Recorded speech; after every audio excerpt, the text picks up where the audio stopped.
Assalamualaikum warahmatullahi wabarakatuh. Perkenalkan saya Siti Nuraini Anatsya, NIM 25096260008. Saya dari Prodi PGMI Universitas Islam Kiai Haji Ahmad Musyaki Syah, Jember.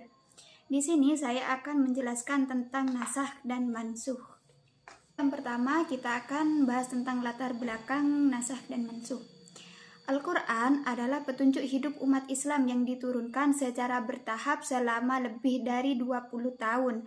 Dalam proses penurunan itu ada ayat-ayat yang datang terlebih dahulu dan ada yang datang kemudian, menyesuaikan dengan kondisi sosial, budaya, dan perkembangan umat Islam saat itu. Karena itu, sebagian hukum dalam ayat-ayat Al-Quran mengalami perubahan atau penggantian sesuai kebutuhan zaman dan konteks turunnya wahyu. Fenomena inilah yang disebut dengan nasakh dan mansukh. Ilmu tentang nasakh dan mansukh menjadi penting untuk dipelajari agar kita tidak salah memahami hukum-hukum dalam Al-Quran.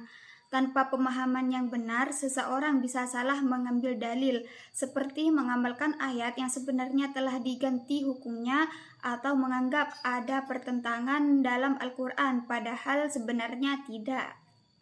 Dengan mempelajari nasakh dan mansukh, kita akan memahami bahwa semua perubahan dalam Al-Quran adalah bagian dari hikmah dan kasih sayang Allah, agar hukum Islam selalu relevan, bertahap, dan mudah diterapkan oleh umat manusia.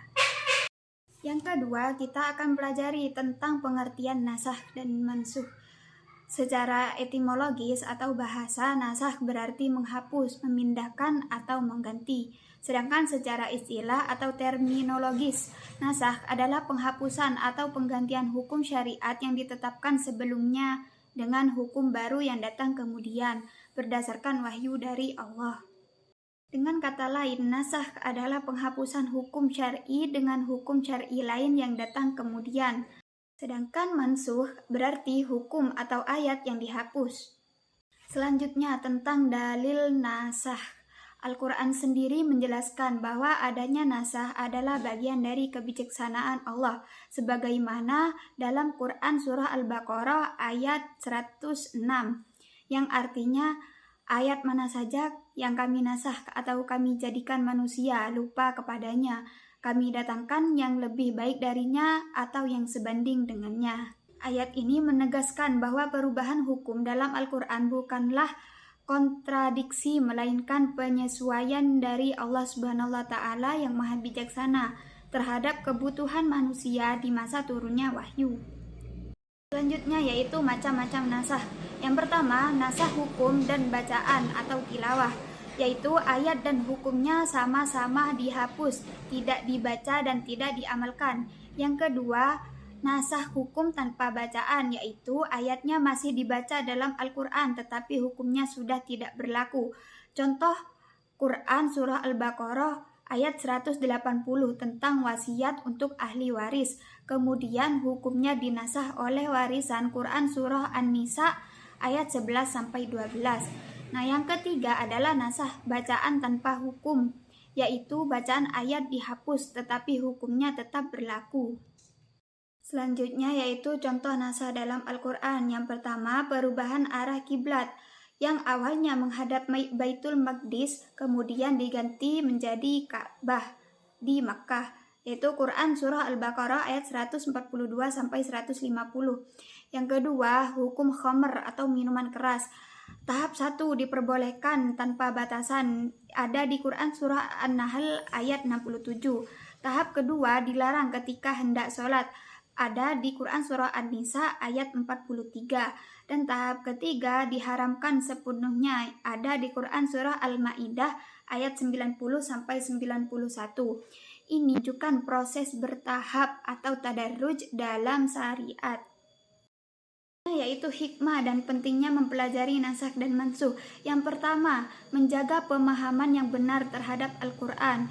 Dengan memahami ayat yang sudah dinasakh, kita tidak keliru dalam mengambil hukum. Yang kedua, menunjukkan kebijaksanaan Allah dalam menetapkan hukum. Allah tidak langsung memberlakukan semua hukum berat, tetapi melalui tahapan yang sesuai kemampuan manusia. Yang ketiga, membuktikan bahwa Al-Quran hidup dan dinamis. Nasakh menunjukkan bahwa Islam menyesuaikan diri dengan perkembangan masyarakat tanpa mengubah nilai dasarnya. Yang keempat, menghindari kesalahpahaman dan kontradiksi dalam tafsir. Orang yang tidak memahami nasakh bisa mengira ada pertentangan antara ayat, padahal itu adalah tahapan hukum. Yang kelima, membuat para mufasir, fuqaha, dan peneliti Islam ilmu ini penting dalam penafsiran, istinbat hukum, dan memahami sejarah turunnya wahyu. Yang terakhir yaitu kesimpulan, ilmu nasakh dan mansukh adalah bagian penting dari ulumul Quran yang membantu kita memahami perkembangan hukum-hukum syariat di dalam Al-Quran. Perubahan hukum bukan berarti kontradiksi, tetapi menunjukkan proses pendidikan dan rahmat Allah dalam membimbing umat manusia secara bertahap menuju kesempurnaan. Cukup sekian dari saya. Apabila ada yang salah, saya mohon maaf yang sebesar-besarnya. Wassalamualaikum warahmatullahi wabarakatuh.